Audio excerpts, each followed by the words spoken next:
I'm coming to you from Upper Marlboro, Maryland. I'm a real estate agent with Long and Foster Real Estate. I've been with Long and Foster 19 years and 10 months.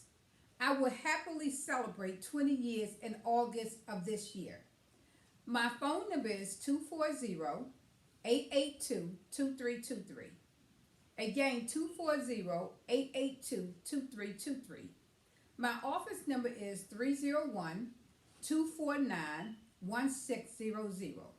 301-249-1600. So, what is our focus and what are we talking about? We are focusing on during this pandemic and during this recession, how to recession proof your income. So the main focus of all these videos and the main focus of the training is how to recession proof your income. So let's just do a quick recap. We have talked about income. We've talked about debt to income ratio. We have determined that 35% debt to income ratio is what you want to strive for.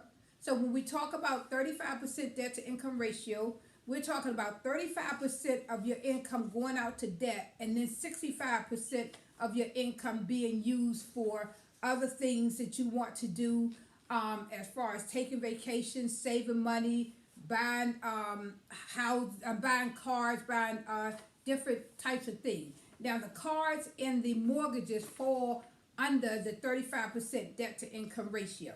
So we've talked about that. So tonight is one of my favorite topics. We're going to talk about income.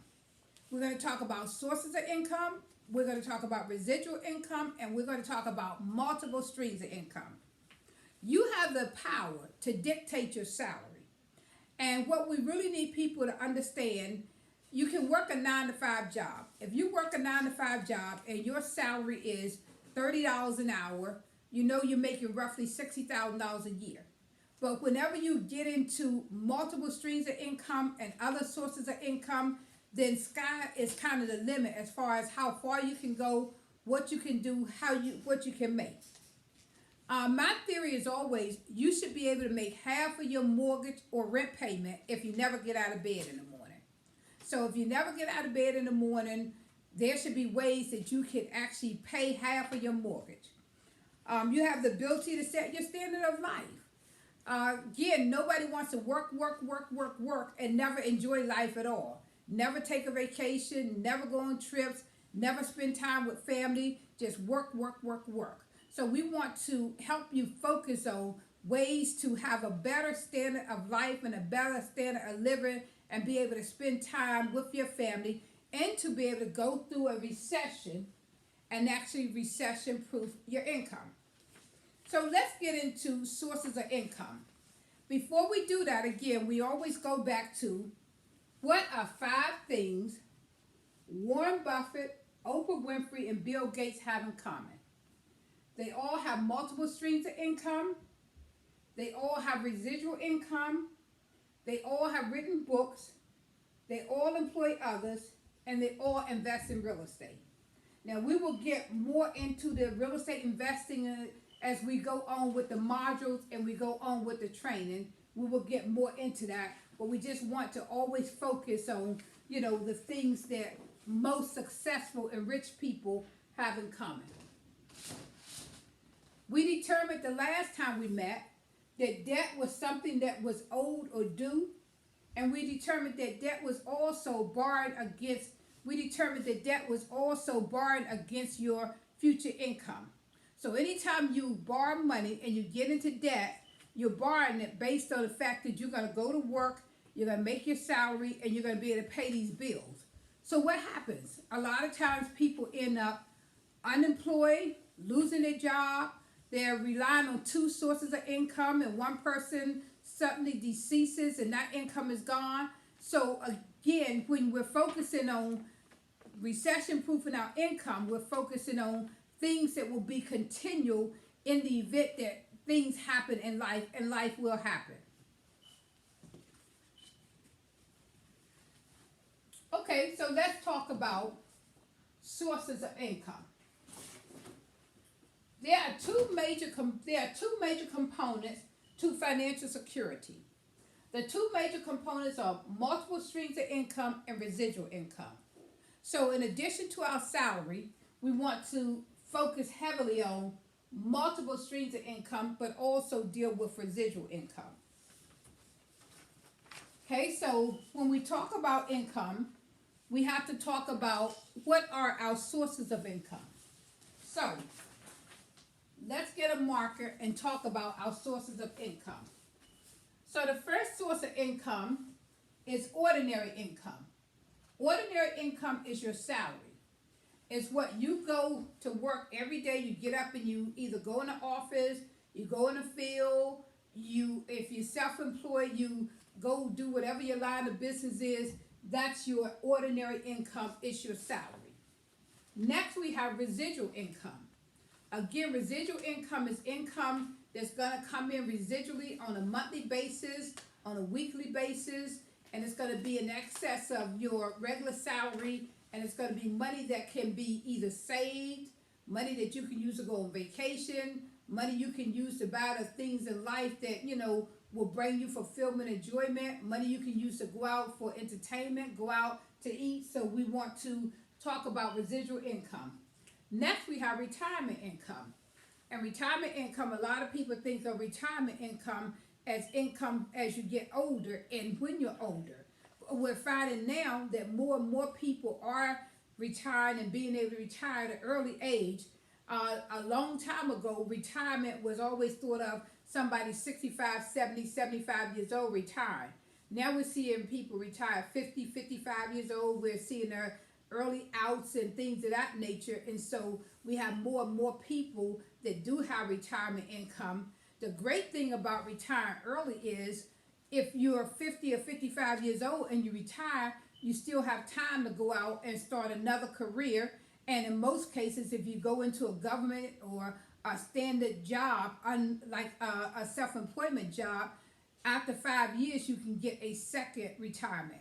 So you see a lot of people that's in the military, they can retire after 20 years. So they go in at a young age of 19 or 20, and by the time they're 40, they're retiring, and then they're going back into some mode of work, whether it's into police, into security, back into military as civilian, working on the military institute. So now they have their military retirement, and now they're back working. And after 5, 10, 15, 20 years, now they're 70 years old, 75 years old, they're retiring again. So now they have their military retirement, they have their retirement from their second job, and in most cases, they have Social Security at that point in life.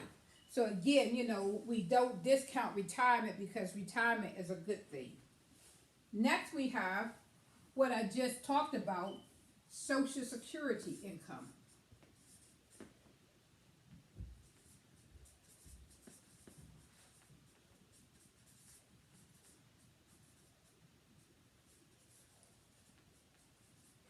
Okay, now on Social Security income, I don't have the matrix, but we have the understanding that most people can start drawing Social Security income at 62 years old. Standard is around 65 when people start drawing it, but if you wait till you're 70, you get a larger portion of Social Security. So the thing is if you're still working and you're still making income and you're still able to meet your bills, and you can wait till you're 70 to get your Social Security income, then, that's a viable option to get a larger piece of the pie. At that point, not only do you have your retirement income, not only most times have you retired twice, now you're adding Social Security income to that. Unfortunately, sometimes in life things happen. We're in car accidents, we have brain tumors, we have strokes, we have all different types of things that happen in life, and we end up on disability. So we have disability income.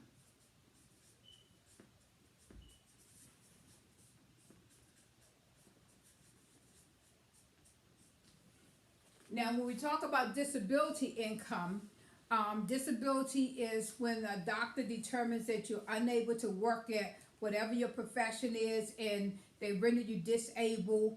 Now, they do allow disabled people to make additional income, but you really have to follow and look up the guidelines for how much income can you make if you're getting disability income, because you don't want to mess your disability check up. Then you have rental income.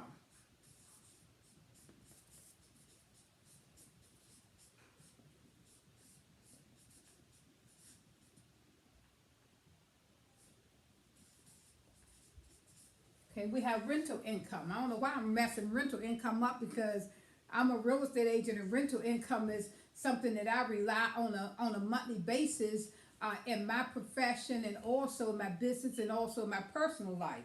So we have rental income, and rental income is going to come more into play as we get to the next. I'm not sure if it's going to be the next session or the session after that, when we talk about investing in real estate and being able to generate income from real estate and being able to generate wealth from real estate. So rental income is going to be talked about 2 to 3 different times in 2 or 3 different segments when we're talking about generating this regular income and residual income. Then we have interest income.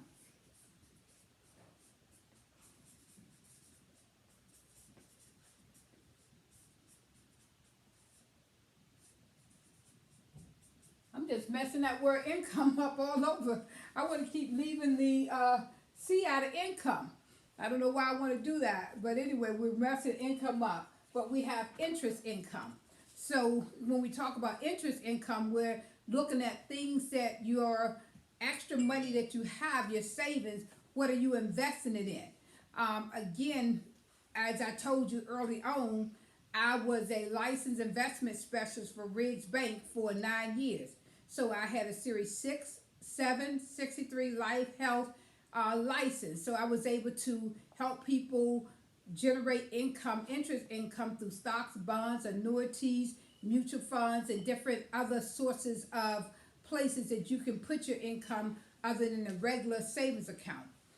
They do have aggressive money market accounts. They have CDs. They have a lot of different aggressive avenues where you can get a larger interest on your money. So again, doing the segment of talking about how to recession, doing a segment of talking about how to recession proof your income, we're going to talk about, ways to generate money on the money that you have sitting in the bank, sitting in a savings account, money that you may have in your mattress, things that you can do to invest. And again, we'll talk about, aggressive investing, and we'll talk about non-aggressive investing. As you get older, you want to go into a more safer avenue as far as your investing, but we will go into the different types of investing again, because we're all focusing on how to make sure that we are recession proofing our income. So we're going back to the 2 major components, which we're talking about multiple streams of income, and we're talking about income in general. So we stopped at interest income. Then you have self-employment income.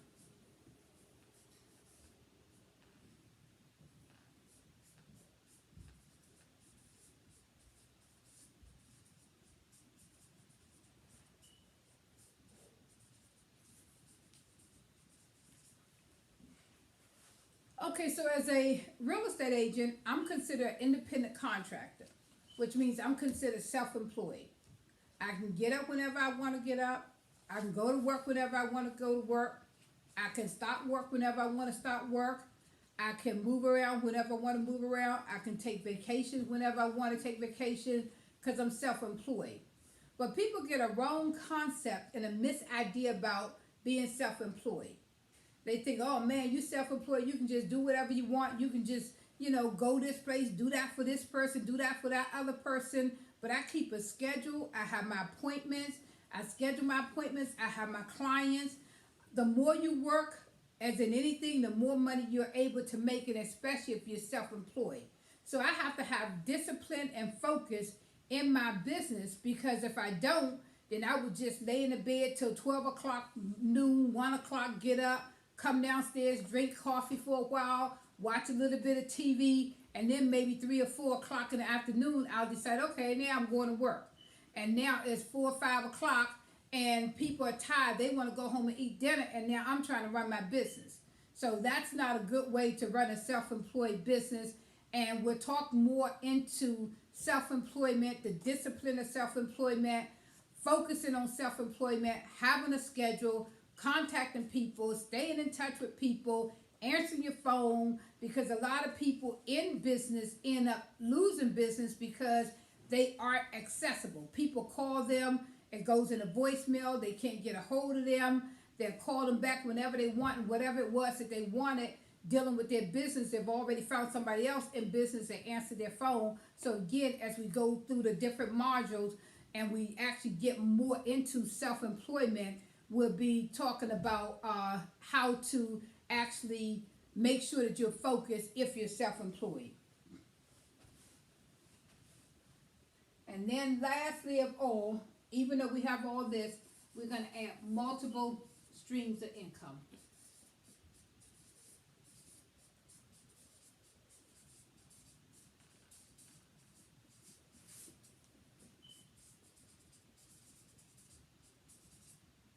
Okay, so when we're again talking about multiple streams of income, we're talking about outside of all our other incomes, what is it that we can do that will generate money?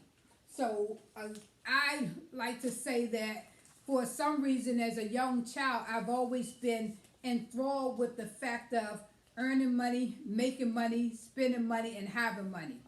I can remember my dad gave me a car years ago. I was 15 years old, and my brother still likes to bring up that dad gave me this car, and we was working at Lito's Pizza down in Hyattsville, and I was driving people backwards and forwards to Lito's Pizza. We would pick people up that worked with us, and I would charge them to take them to work.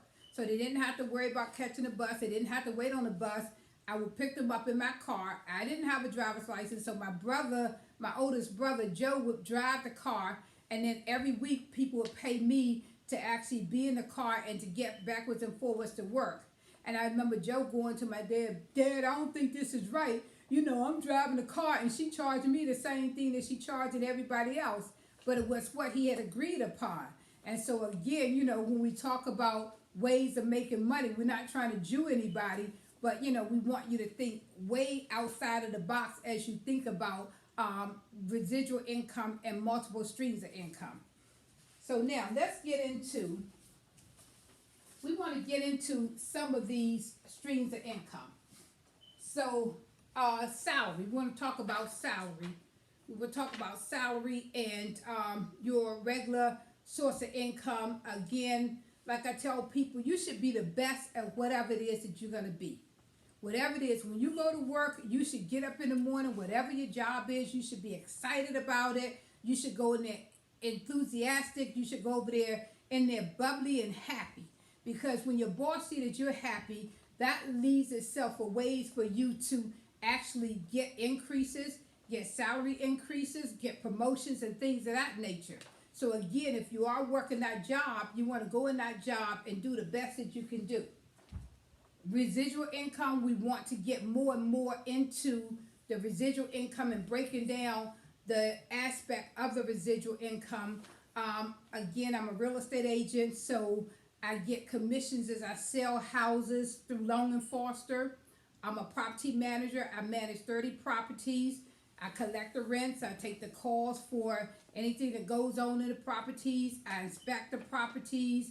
I get the business license for my clients. And so therefore I get a set amount of their rent every month that goes into my property management part of my business. I have a moving company. I have a moving truck. Thank God the truck is paid off. So we're no longer making payments for the truck. So whenever we move people, we have income coming in. And a lot of times I never go onto the moving jobs. I have a foreman that's very good that has worked for me since 2006, and he's very good. He's good at what he does.